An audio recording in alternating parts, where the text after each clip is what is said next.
Oui, effectivement, la question des réfugiés a archi-dominé, pour ne pas dire écrasé, cette campagne. J'étais par exemple avec l'un des candidats de la CDU qui m'expliquait que pendant cette campagne, les électeurs ne lui parlaient que des réfugiés et de la sécurité. Il essayait d'aller sur les thèmes de l'économie ou de l'éducation, qui sont aussi importants dans les prérogatives des Länder allemands.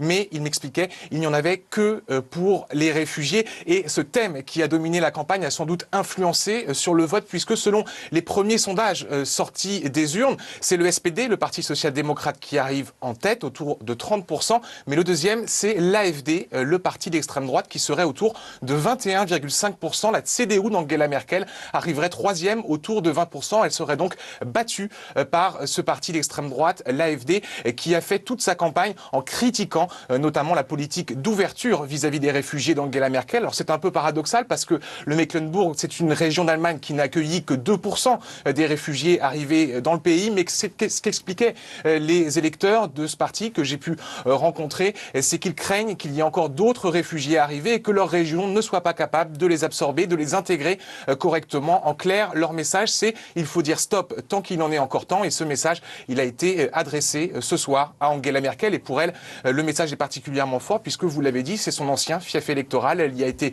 présidente de la CDU entre 93 et 2000. Clément, l'AfD pourrait donc rentrer au Parlement. Ce parti était inconnu il y a 2 ans. C'est un parti qui n'existait même pas, enfin à peine en tout cas il y a 2 ans, et qui est aujourd'hui donc à 21% des suffrages. Est-ce qu'on peut le comparer, puisque c'est un parti d'extrême droite, au phénomène du Front National en France, où ça n'a rien à voir ?